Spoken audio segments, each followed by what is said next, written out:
Oke, kita akan coba implementasinya langsung ya di Python. Nah, Anda bisa lihat di sini, ini beberapa library yang akan kita gunakan ya. Nah, ini saya gunakan scikit-image juga ya.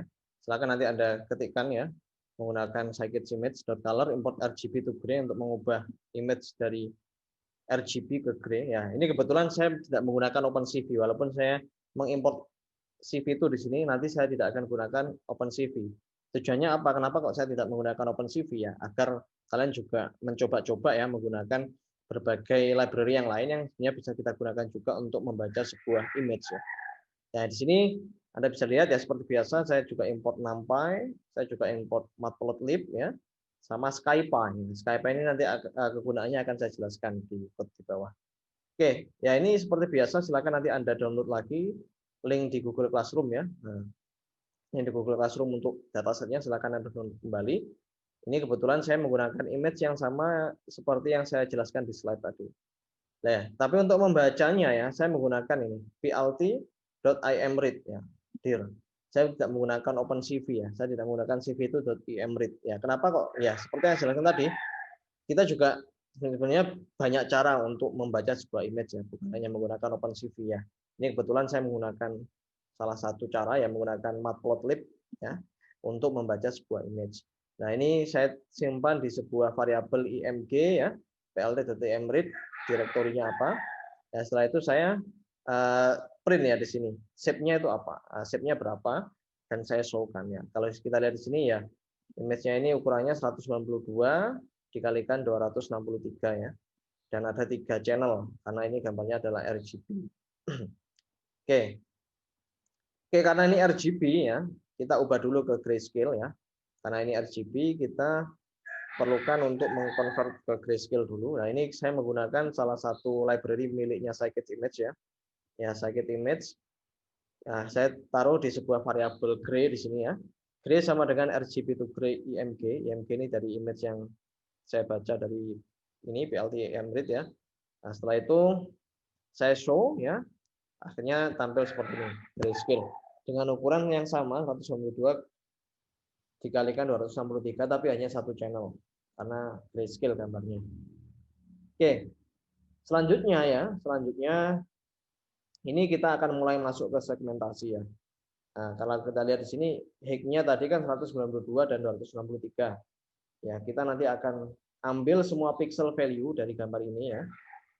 Nanti kita akan tentukan sebuah threshold-nya. Threshold-nya kita tentukan menggunakan min threshold. Apa itu min threshold? Min threshold itu adalah rata-rata pixel ya. Nilai rata-rata dari pixel gambar ini. Nah, misalnya pixelnya ini kan nilainya mulai dari 0 sampai 255. Tapi karena ada banyak pixelnya ya, pixelnya ada berapa pixel ini? Pixelnya ya kalikan aja 192 dikalikan 263. Ada sekitar ya 5.000 pixel. Dari 5.000 pixel itu nilainya kita akan cari rata-ratanya. Rata-rata itu akan kita jadikan sebagai threshold. Seperti itu. Nah, caranya gimana? Caranya ini saya gunakan seperti ini. Jadi saya punya sebuah image lagi, gray underscore R. Gray underscore R ini saya gunakan sementara saja. Digunakan untuk mereshape ya. Mereshape ukuran dari pixel ini, pixel image ini.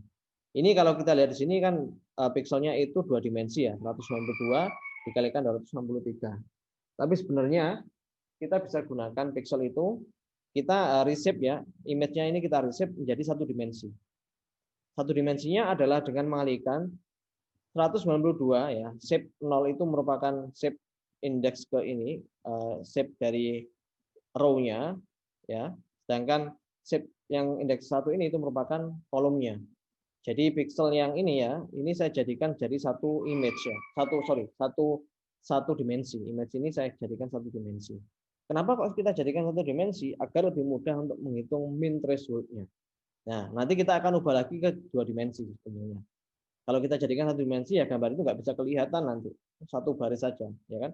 Nah, kalau kita tapi itu akan mempermudah algoritma kita ya untuk mencari min threshold-nya. Sehingga di sini ya, di sini saya gunakan gray underscore r min ya. Saya print nanti rata-rata pixelnya itu berapa dan ternyata nilai rata-ratanya itu adalah 0,51 sekian.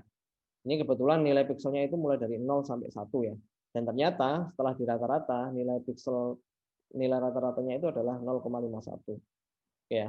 Nah, setelah itu kita lakukan looping di sini. Nah, kita lakukan looping, jadi nanti kita gray underscore r ya, gambar image ini yang sudah kita jadikan satu dimensi itu nanti kita akan modifikasi sehingga yang nilai pikselnya itu lebih dari rata-ratanya ya. Kita beri angka 1 ya, kita hitamkan, sedangkan yang di bawah rata-rata kita putihkan. Kebalik ya. Yang di atas rata-rata itu kita putihkan, yang di bawah rata-rata kita hitamkan. Seperti itu. Jadi nilai threshold itu nanti ketemu 0,5. Nanti jika ada piksel yang nilainya itu kurang dari 0,51 sekian, itu kita jadikan piksel tersebut menjadi warnanya hitam. Ya kan? Kalau lebih dari itu, kita jadikan putih. Seperti itu. Tujuannya agar memisahkan mana nanti yang background, mana yang objek ya, foreground. Oke. Setelah itu saya eksekusi ya, nanti akan muncul seperti ini gambarnya. Nah, oke, Anda bisa lihat di sini ya, the darker region black represent the background. Ini harusnya keliru ya, yang the darker itu bukan hanya yang whiter ya. Yang whiter region itu harusnya background ya, yang hitam itu objeknya, foregroundnya. Oke, ini hanya keliru saja. Oke. Ya, kelebihannya apa kalau kita menggunakan threshold min itu sangat simpel karena kita hanya menentukan thresholdnya berdasarkan rata-rata pikselnya. Ya, tapi ada beberapa limitasi ya. Misalnya di sini objeknya itu banyak sebenarnya, bukan hanya gunung sama awan saja. Kan ada objek yang lain, misalnya ada objek objek dari laut ya, atau dari danau, ada juga objek dari jalan, ada objek dari awan dan sebagainya. Harusnya kita bukan tentukan dua saja. Kita bukan tentukan menjadi dua klaster saja. Kita bisa tentukan misalnya kita jadikan jadi 4 klaster misalnya. Nah, di sini kita jadikan 4 klaster. Kalau kita lihat di sini ya, kita lihat gambarnya dulu. Ada bisa lihat di sini yang gambarnya ini itu merupakan objek gunung, yang gambarnya agak abu-abu terang itu merupakan langit ya. Terus yang putih terang itu awan ya. Yang abu-abu yang kayak gini itu air dan sebagainya. Itu bisa kita tentukan kurang lebih sama dengan sebelumnya, tapi di sini kita tentukan jadi 4 kelas ya.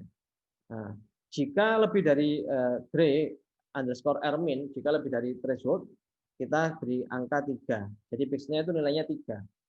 Kenapa kok 3? Kan nanti nilai yang setelah kita terapkan ini pasti nanti pixelnya itu hanya bernilai 0, 1, 2, sama 3. Jadi pixel yang tertinggi itu ya nilainya 3. Yang terendah itu 0. Kalau 3 itu berarti hitam. Ya kalau 3 itu putih, kalau 0 itu hitam. Tapi ada 4 klaster kan ya. Jadi nilainya itu bukan 0 sampai 255, tapi atau bukan juga 0 sampai 1, tapi nilainya kita jadikan 0 sampai 3. Nanti otomatis kalau kita menggunakan matplotlib untuk men-show gambarnya, ya, yang nilai yang paling tinggi itu akan tetap jadi hitam. Seperti ini. Ya, nilainya warnanya hitam ya. Yang nilainya 3 itu hitam, yang nilainya 0 itu putih. Yang 1 sama 2 itu ya abu-abu sama abu-abu terang. Nah, di sini kita bisa tentukan anggap saja ada 4 objek ya, 4 klaster di gambar ini. Jadinya kalau kita lihat di sini bisa lebih representatif dibandingkan sebelumnya. Kalau ini hanya 2 saja, 0 sama 1. Kalau ini ada 0, 1, 2, dan 3. Ada 4 klaster di sini. Oke, langkah selanjutnya kita bisa juga menggunakan Cummins algorithm. Kita nggak perlu bikin dari awal. Cummins algorithm ini sudah ada library-nya kalau kita menggunakan Python. Ya, keuntungannya apa kalau kita menggunakan Cummins ya? Ya, selain Cummins itu merupakan algoritma yang lebih simpel ya. Simpel bukan berarti jelek ya. Simpel itu bisa mudah untuk dipahami. Tapi sebenarnya ada algoritma yang lain yang lebih kompleks yang juga hasilnya juga lebih bagus sebenarnya. Cuman ya ini hanya untuk contoh saja kita menggunakan Cummins clustering. Nah, kelebihannya kita juga bisa menggunakan color image kalau kita menggunakan Cummins clustering ya. Oke. Now let's put our learning to the test and check how well Cummins segments the object in an image. We will be using this image, so download it ya. Seperti sebelumnya ini gambarnya sudah Anda download. Nah, di sini saya bagi ya. Nah, saya punya satu variabel lagi, pic ya, sama dengan plt.imread dir dibagi 255. Ya, ini hanya untuk menilai saja, saya bagi 255 itu agar rentang nilai pixelnya itu hanya 0 sampai 1 saja. Terus kita coba print shape-nya ya. Shape-nya itu ya seperti ini, sama ya, masih sama dengan sebelumnya. Terus kita show, nanti hasilnya seperti ini. Ya, kalau kita lihat ini merupakan image yang 3 dimensi karena ada row, ada kolom, sama ada 3 channel yang merepresentasikan nilai red, green, sama blue-nya. Untuk clustering ya, kita menggunakan K-means ya. Kita perlu untuk mengubah gambar ini menjadi 2 dimensi dulu. Kalau gambarnya itu grayscale, kita ubah jadi 1 dimensi. Kalau gambarnya itu RGB color image, kita jadikan jadi 2 dimensi. Kurang lebih sama ya, cuman di sini yang semula 192, 293 sama 3, ini dimensinya kita ubah menjadi 50.496,3. Artinya adalah ini ya, row sama kolomnya itu kita jadikan 1 dimensi. Ya, channelnya tetap ada tetap dimensi kedua itu merupakan nilai dari red, green, sama blue-nya. Caranya gimana untuk mengubah dimensi itu? Bisa Anda lihat di sini ya. Saya membuat sebuah variabel baru lagi, PIC_n, untuk mereshape ya gambar ini menjadi 2 dimensi. Caranya adalah mengalihkan ya indeks ke 0, 192, dikalikan indeks ke 1, 293, koma, shape-nya ini biarin aja, tetap aja. Setelah itu kita coba print ya, shape-nya itu adalah 50.496,3. Oke, setelah kita convert ya ke 2 dimensi array ya, kita tinggal masukkan saja ke library untuk menggunakan K-means clustering. Nah, bisa Anda lihat di sini ya, kita menggunakan library sklearn.cluster, import K-means ya. Setelah itu kita ya tentukan saja, ini silakan Anda ikuti kalau ingin tertarik untuk mempelajari lebih jauh mengenai K-means clustering, Anda bisa lihat di dokumentasinya. Ini K-means clustering itu butuh parameter ya. K-means sama dengan K-means, n cluster, number of clusternya itu 5 ya. Terus random state-nya silakan diisi 0 saja ya. Random state ini apa? Silakan dibaca di dokumentasinya. Dot fit ya. Dot fit picture mana yang mau kita clustering ya. Yang mau kita deteksi objeknya. Setelah itu saya membuat satu variabel lagi, pick to show ya, sama dengan kmeans.cluster.centers, kmean.labels. Ya, ini silakan diikuti saja. Pick to show ini ya pick yang sudah di cluster ya. Nah, pick yang sudah di cluster itu nanti kita akan tampilkan. Oke, setelah itu cluster pick ya, ini Anda bisa lihat ini cluster pick itu merupakan pick to show yang sudah kita ubah dimensinya ke dimensi awal, yaitu 3 dimensi lagi. Jadi ini pick.shape indeks ke 0, indeks ke 1, sama pick shape 2. Jadi yang dari 2 dimensi ya kita ubah ke 3 dimensi lagi. Nah, terus kita taruh di variabel cluster underscore pick. Setelah itu kita coba tampilkan. Nah, di sini kita bisa lihat ini lebih jelas gambarnya. Ada 5 cluster ya, ada 5 cluster di sini. Ya kan, saya coba run dulu semua. Jadi Anda bisa lihat di sini ada 5 cluster. Ya, cluster yang pertama anggap saja gambar yang biru ini, yang biru tua itu gambarnya gunung ya, gambarnya bukit. Yang biru muda itu gambarnya langit. Yang gambar coklat ini itu merupakan jalan ya, yang putih itu air dan sebagainya. Nah, Anda bisa lihat di sini.